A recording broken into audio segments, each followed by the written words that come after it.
बेटों का बंटवारा। नीलम अपने दो बेटों चंदन और मोहन के साथ रहा करती थी। उसके पति राजहंस का देहांत बहुत जल्दी हो जाने के कारण घर की सारी जिम्मेदारी नीलम के ऊपर आ गई थी। पति द्वारा छोड़ी गई किराने की दुकान को चलाकर और लोगों के घरों में काम करके उसने अपना और अपने बच्चों का पेट पाला था। मुझसे जितना बन पड़ता था मैंने कर लिया, पर अब मेरी उम्र हो गई है, इसलिए बेटा तू शादी कर ले। पर माँ, अभी तक तो मुझे जॉब ही नहीं मिली। अरे जॉब के इंतजार में रहेगा तब तो उम्र गुजर जाएगी। और वैसे भी तेरे पिता की दुकान जो अब तक मैं संभाल रही थी, वो अब तुझे ही तो संभालनी है बेटा। नीलम पहले अपने बड़े बेटे चंदन की शादी करवाती है और उसके कुछ समय बाद वो अपने छोटे बेटे मोहन की भी शादी करवाकर जिम्मेदारियों से मुक्त हो जाती है। उसने अपने जीवन में बहुत संघर्ष और मेहनत की थी। अब वो बस आराम करना चाहती थी। अब बस उस दुकान को चलाना तुम दोनों का काम है और घर को संभालना तुम्हारी पत्नियों का। हाँ माँ, आप चिंता ना करो। आपने हमारे लिए बहुत कुछ किया है। अब आपको कुछ भी करने की ज़रूरत नहीं है। बिल्कुल माँ, अब हम बड़े हो गए हैं और अब हम आपको कोई तकलीफ नहीं होने देंगे। नीलम भी ये सब सुनकर बहुत खुश होती है। उसे लगता है कि चलो, आखिरकार मेरे बच्चे बड़े हो गए हैं, उनकी शादी हो गई है और उन्होंने अपनी जिम्मेदारी समझ ली है। चंदन और मोहन दुकान तो चलाने लगते हैं, पर दुकान पर बिक्री उतनी ज्यादा नहीं हुआ करती थी। मुझे तो समझ में नहीं आता कि माँ ने ये दुकान चलाकर हम लोगों को कैसे पाला होगा। ये दुकान तो कोई खास चलती ही नहीं है। अच्छी नहीं चलती है, तभी तो माँ को लोगों के घरों में काम भी करना पड़ता था। अगर सिर्फ दुकान से खर्चा निकल जाता तो वो क्यों किसी और के घर में काम करने जाती। हाँ, बात तो आपकी सही है भैया, लेकिन उस समय तो हम 3 ही लोग थे। अब तो हम 5 लोग हैं। ऐसे कैसे चल पाएगा? अगर इस दुकान से ढंग की कमाई नहीं हुई तब तो दिक्कत हो जाएगी। हाँ मोहन, मुझे भी इसी बात की चिंता है। रिया भी गर्भवती है। कुछ दिन में हमारे परिवार में एक और सदस्य जुड़ जाएगा। दुकान की कमाई वही थी, पर परिवार का साइज बढ़ चुका था। इसलिए उन लोगों को चिंता हो रही थी कि वो आगे का खर्च कैसे चलाएंगे। कुछ महीने यूं ही गुजर जाते हैं और फिर चंदन की बेटी होती है जिसका नाम वो लोग लक्ष्मी रखते हैं। तुम लोग बहुत परेशान थे ना कि दुकान नहीं चल रही है, तो लो, भगवान ने तुम्हें लक्ष्मी दे दी। देखना, इसके भाग्य से सब कुछ ठीक हो जाएगा। हाँ माँ जी, आपने बिल्कुल सही कहा। मैं भगवान से यही प्रार्थना कर रही थी कि हे भगवान मुझे बेटी देना, और उसने मेरी सुन ली। काश कि आप लोग जैसा कह रहे हो वैसा ही हो।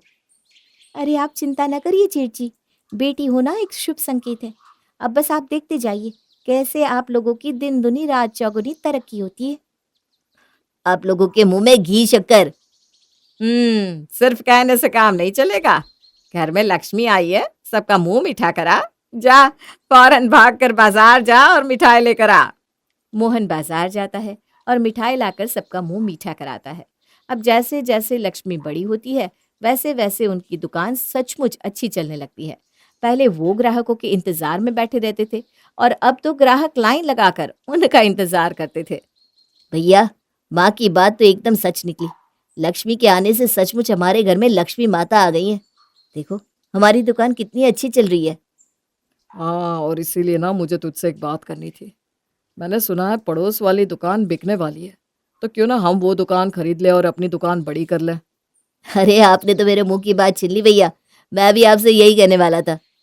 वो दोनों अपनी पड़ोस वाली दुकान भी खरीद लेते हैं और बीच की दीवार हटाकर अपनी दुकान को एक बड़े जनरल स्टोर में बदल देते हैं। लगभग 6-7 महीने तो सही निकले, लेकिन उसके बाद उन दोनों के बीच में एक तनाव शुरू हो गया। भैया, इस महीने के हिसाब में मुझे कुछ गड़बड़ लग रही है। क्यों, क्या हुआ? हिसाब तो आधा आधा होना चाहिए था, पर इस बार मेरे हिस्से में कुछ कम पैसे आए हैं। अरे कम आया नहीं है, मैंने कम दिया है। अरे पर क्यों? क्योंकि मैंने सोचा है अब से दुकान का जो भी प्रॉफिट होगा उसमें हमारा 40 और 60% का हिस्सा होगा। 40 तेरा, 60 मेरा। आपने ऐसा सोचा? क्या मतलब है इसका? ये क्या अकेले आपकी दुकान है जो आपने अपने आप सोच लिया कि खुद 60% लोगे और मुझे 40% दोगे? अरे 60% लेने के रीज़न है मेरे पास। क्या रीजन है, जरा मैं भी तो सुनूं। सबसे पहली बात तो मैं बड़ा हूँ। ये कोई रीजन नहीं है। अरे सुन तो, पहली बात तो मैं बड़ा हूँ और दूसरी बात कि मेरी एक बच्ची भी है। तेरा कोई बच्चा थोड़ी ना है, तुम लोग तो बस पति पत्नी दो हो। अरे बच्चा आज नहीं है तो कल को होगा। मुझे नहीं पता, मेरे बाकी के पैसे दीजिए आप। तुझे एक बात समझा रहा हूं तो समझ में नहीं आ रही है क्या? ना समझ में आ रही है और ना समझ में आएगी, ये सरासर गलत है। और अगर आपके पास 60% लेने के रीजन है तो मेरे पास भी है, दूं मैं? अच्छा, क्या रीजन है तेरे पास? ये जो हमारी दुकान में सामान भरा हुआ है ना, ये कौन लाता है? मैं। जो लोग उधार करके जाते हैं उनसे उधार कौन वसूलता है? मैं। और जब आप भाभी और अपनी बच्ची को लेकर मार्केट जाते हो या घूमने जाते हो तो दुकान पर कौन बैठता है? मैं। तो ठीक है, सामान तू लाता है, लेकिन कौन सा सामान कब लाना है इसका हिसाब कौन रखता है? उधार तू वसूलता है, सही बात है, लेकिन उधार का हिसाब कौन रखता है? तुझे तो पता तक नहीं होता कि कौन उधार ले गया, कितना ले गया। अब बात रही मेरे घूमने जाने पर दुकान में बैठने की, तो वो तो मैं भी करता हूँ जब तू घूमने जाता है अपनी बीवी को लेकर। अच्छा, आपके रीजन रीजन है और मेरे रीजन फालतू है। जो बात थी वो मैंने तुझे बता दी, किसी से भी जाकर पूछ ले। हम 3 लोग हैं परिवार में और तुम 2 लोग हो, तो मुझे ज्यादा पैसे मिलने चाहिए। मुझे नहीं पता, मुझे मेरे पूरे पैसे चाहिए। उन दोनों के आपस में काफी देर बहस होती है, लेकिन कोई हल नहीं निकलता। अब वो लोग घर पहुंचते हैं और अपनी अपनी पत्नियों को भी ये बात बताते हैं। मैं तो जेठ जी को बड़ा सीधा समझती थी, ये तो बहुत टेढ़े निकले। देखो ना प्रीति, कैसे गलत बात कर रहा है। खुद 60% रख रहा है और मुझे 40 दे रहे हैं। मैंने इतना समझाया कि आधा आधा कर लो, लेकिन मानते ही नहीं। आप हो ही इतने सीधे जो आधे आधे की मांग कर रहे हो। मैं तो कहती हूँ आप इतना काम करते हो तो 60% तो आपको मिलना चाहिए। हाँ, तुम सही कह रही हो। भाड़ में जाए आधे आधे वाला हिसाब। अब तो मैं 60% ही लूंगा। इधर मोहन और प्रीति के बीच बात हो रही थी, उधर चंदन और रिया भी इसी बारे में बात कर रहे थे। बताओ तो, मेरी बात गलत है क्या? अरे नहीं जी, आपकी बात बिल्कुल सही है। हमारा परिवार बड़ा है तो हमें ज्यादा पैसे मिलने चाहिए। आप अपनी बात से बिल्कुल पीछे मत हटना। और फिर आप बड़े हो, अगर आज आप झुक जाओगे तो कल को तो वो आपकी बिल्कुल इज्जत नहीं करेगा। वही तो, अब कुछ भी हो मैं 60% ही लूंगा। चंदन और मोहन के बीच शुरू हुआ ये झगड़ा अब उनकी पत्नियों तक भी पहुंच गया था। प्रीति, प्रीति यहाँ आओ जल्दी। क्या हुआ दीदी? क्या हुआ कि बच्ची, अगर किचन में कुछ काम करती हो तो उसके बाद किचन साफ भी तो कर दिया कर। अब क्या मैं इस गंदगी में खड़े होकर काम करूं? ओ दीदी, क्या इतनी जरा सी बात पर इतना चिल्ला रही हो? तेरे लिए होगी जरा सी बात, तू तो ये गंदगी छोड़कर चली गई। अब अपना काम करने से पहले तेरी फैलाई गंदगी मैं समेटूं? अरे आप इतना गुस्सा क्यों कर रही हो? कर देती हूँ ना अभी साफ। साफ तो तुझे करना ही पड़ेगा। मैं घर में वो थोड़ी ना होने दूंगी जो दुकान में तेरा पति कर रहा है। अच्छा, क्या कर दिया मेरे पति ने दुकान में? हा, जैसे तुझे तो कुछ पता ही नहीं है। बड़े भाई ने 60% हिस्सा लेने को कह दिया तो इतना तिल मिला रहा है। ये नहीं देखता कि वो बड़े हैं, उनका परिवार बड़ा है। बड़े होने से क्या ज्यादा हिस्सा मिल जाता है? ये कोई बात हुई? अगर आपकी भी ऐसी सोच है तो गंदगी अब आप ही साफ करो, मैं तो ना कर रही। ये बोलकर प्रीति वहां से चली जाती है और रिया बस चिल्लाती रह जाती है। कल तक जहां उनके घर में और दुकान में शांति रहा करती थी, वहीं अब शांति की जगह झगड़े और उन्माद ने ले ली थी। भैया, मैं वो सामान भूल गया था, पैक कर दिया क्या? मोहन देखो तो, ये भैया क्या कह रहे हैं। आप खुद ही देख लो ना, मैं भी मालिक हूँ दुकान का, कोई नौकर नहीं हूँ। चंदन को मोहन की ये बात बहुत बुरी लगती है, पर वो ग्राहक के सामने कुछ नहीं कहता। ग्राहक के जाने के बाद वो उससे लड़ने लगता है। ये क्या बदतमीजी है मोहन, ग्राहक के सामने तो थोड़ी इज्जत रख सकता था। मैंने क्या गलत बात बोल दी? ये दुकान हम दोनों की है तो हम दोनों ही सारे काम कर सकते हैं। वो ठीक है, लेकिन मैं तेरा बड़ा भाई हूं, तो अगर मैं किसी के सामने तुझसे कोई बात कह रहा हूं तो वो तुझे माननी चाहिए ना। आपका बड़प्पन सिर्फ इन्हीं मामलों में क्यों आता है भैया? जहाँ छोटे भाई को बराबर का हिस्सा देने की बात आए, वहां बड़प्पन क्यों नहीं आता आपका? जैसे तू छोटा है ना, वैसे ही तेरा दिमाग भी छोटा है। एक बात समझाई पर वो तेरे पल्ले ही नहीं पड़ती। हाँ, अब मेरे बात कोई पल्ले नहीं पड़ती। अब सिर्फ मुझे एक ही बात पल्ले पड़ती है, और वो ये है कि अब मैं प्रॉफिट में 60% हिस्सा लूंगा। मैं तुझे 40 देने की बात कर रहा हूँ और तू 60 लेने की सोच रहा है। वाह रे वाह। वाह वाह वाह क्या? आपको हिस्सा भी ज्यादा चाहिए, आपको इज्जत भी चाहिए, सब आपको ही चाहिए, मैं कुछ ना लूं? ले सकता है तो ले ले, मैं भी देखता हूँ कैसे लेगा। उनके झगड़े दिन प्रतिदिन बढ़ते ही जा रहे थे, जिसके कारण उनकी ग्राहक भी कम होने लगी थी और वहीं उधर उनके घर में उनकी पत्नियां आपस में लड़े जा रही थी। माँ जी, मुझे ना एक पार्टी में जाना है, तो मुझे अपना वो हीरे का हार दीजिए ना। अरे पर बेटा, वो तो प्रीति ने पहले ही मांग लिया था, वो भी शाम में पहन कर जाने वाली है। अरे उसका छोड़िए ना, आप मुझे दे दीजिए। छोटी बहू हीरो का हार पहने और बड़ी बहू ऐसे ही सादा सा तो अच्छा नहीं लगेगा ना, आपकी ही बदनामी होगी। अब अच्छा तो ठीक है, तो ही ले ले। नहीं माँ जी, आप ऐसा कैसे कर सकती हैं? वो हार मैंने पहले आपसे मांगा था, तो मैं ही लूंगी। और रही बात इज्जत की, तो वो मेरे गले में ज्यादा जचेगा और आपकी इज्जत बढ़ाएगा। माँ जी, देख रही हैं आप कैसे इसकी जबान कैंची की तरह चल रही है। हाँ, क्योंकि अगर जबान नहीं चलेगी तो मेरे हिस्से में कुछ बचेगा ही नहीं।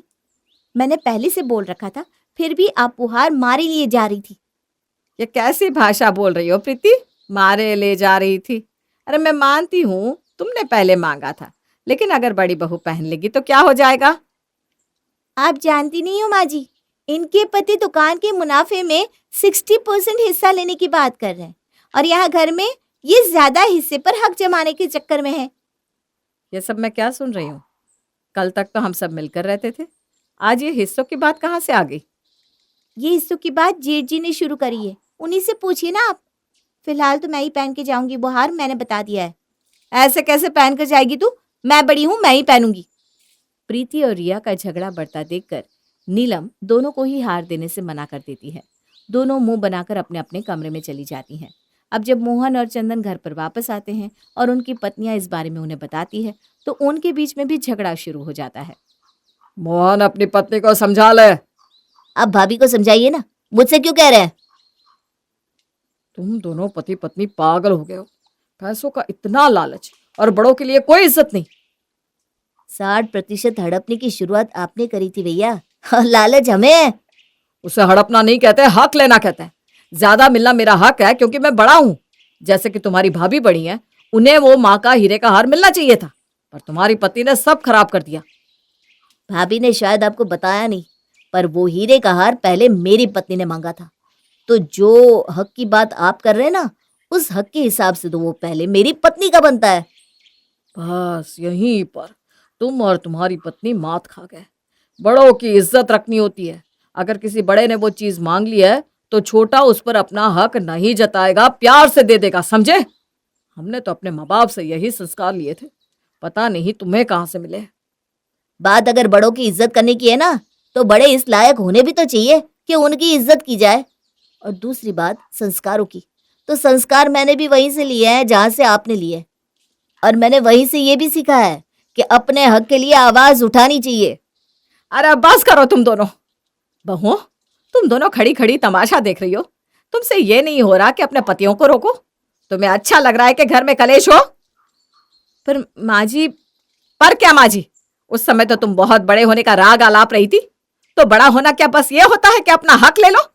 घर में शांति बनाए रखना, सबको साथ लेकर चलना, ये किसके काम है? यहाँ पर तुम्हें बड़प्पन याद नहीं आता? माँ जी, आप भी इन लोगों की साइड ले रही हैं। मैं किसी की साइड नहीं ले रही हूँ। मैं तो बस चाहती हूँ कि घर में शांति बनी रहे, पर तुम लोग तो कुत्ते बिल्लियों की तरह लड़ रहे हो। हाँ माँ जी, देखिए ना। अरे तुम भी चुप रहो बहू। दो बड़े जब बात कर रहे हो तो बीच में नहीं बोलना चाहिए। बस बहुत हो गई इधर उधर की बातें। अब तुम लोग सब अपने अपने कमरे में जाओ, और आज के बाद मैं इस तरह की लड़ाइयाँ होती दोबारा ना देखूं। नीलम के डांटने पर वो चारों लोग अपने अपने कमरे में चले जाते हैं, पर उनके दिल में जो कड़वाहट पैदा हो गई थी, वो तो यूं एक पल में खत्म होने वाली नहीं थी। नीलम की चेतावनी के बावजूद उनके बीच में फिर से एक बार लड़ाई होती है। बड़ी चालाक हो आप, खुद बस चावल बना लेती हो और रोटी का जिम्मा मेरे ऊपर डाल देती हो, क्योंकि पता है ना रोटी के साथ सब्जी भी बननी है। 10 घंटे का काम है। कुछ भी बकवास मत बको। जब तुम नहीं आई थी तब तक रोटी सब्जी सब मैं अकेले ही बनाया करती थी। शुक्र मनाओ कि अब भी मैं चावल बना लेती हूँ। शुक्र क्यों मनाऊं? काम है तो करना ही पड़ेगा ना। मैं तो कहती हूँ अब से आप रोटी सब्जी बनाना। अब क्या तेरा हुक्म मानूंगी मैं? मान लोगी तो मर नहीं जाओगी। प्रीति, तुम्हें जरा भी तमीज नहीं है अपनी जेठानी से बात करने की? देखिए ना, वहां दुकान में देवर जी सब हड़पने में लगे हैं, और यहाँ ये। भाभी, सोच समझ कर बोलिए। ये आपके पति है जिनके अंदर लालच का कीड़ा पनपा था पहले। इससे अच्छा तो तब था जब दुकान नहीं चलती थी। दुकान चलना कब शुरू हुई? मेरी लक्ष्मी के आने के बाद। वो ना होती तो ये तरक्की हुई ना होती। ये ले, एक और रीजन मिल गया मुझे ज्यादा हिस्सा मिलने का। हाँ हाँ, ढूंढते रहो रीजन। पर मिलने वाला कुछ नहीं है आपको। बस करो, बहुत हो गया। तुम लोग शायद भूल रहे हो कि ये दुकान और ये घर दोनों ही मेरे नाम है। मैं अगर चाहूं तो तुम दोनों में से किसी को कुछ नहीं मिलेगा। इतने समय से मैं सोच रही थी कि अब सब ठीक हो जाए, अब सब ठीक हो जाए, लेकिन नहीं, तुम लोग सुधरने वाले नहीं हो। इसीलिए मैंने एक वसीयत बनाई है। लो चंदन, पढ़ो इसको। चंदन वसीयत पढ़ता है तो उसमें लिखा होता है कि दुकान और घर उन दोनों के बीच आधा आधा बांट दिया गया है। यहाँ तक कि नीलम के जो गहने होते हैं वो भी उनमें आधे आधे बांट देती है। मैं इस पर साइन करूंगी और ये वसीयत आधिकारिक हो जाएगी। पर उससे पहले कान खोल कर सुनो। मैं बूढ़ी हो चुकी हूँ। पता नहीं कब भगवान मुझे अपने पास बुला ले। इसलिए मुझे मेरे आखिरी समय में अपने हंसते खेलते परिवार के साथ समय गुजार लेने दो। छोड़ दो ये झगड़ा। मेरे बाद ये सब तुम्हारा ही तो है। ये सुनकर चारों भावुक हो जाते हैं और नीलम के पैरों में गिर पड़ते हैं। नीलम उनको उठाती है और गले लगाती है। वो सब नीलम से माफ़ी मांगते हैं। फिर नीलम उस वसीयत पर साइन कर देती है और वो सब खुशी खुशी रहने लगते हैं।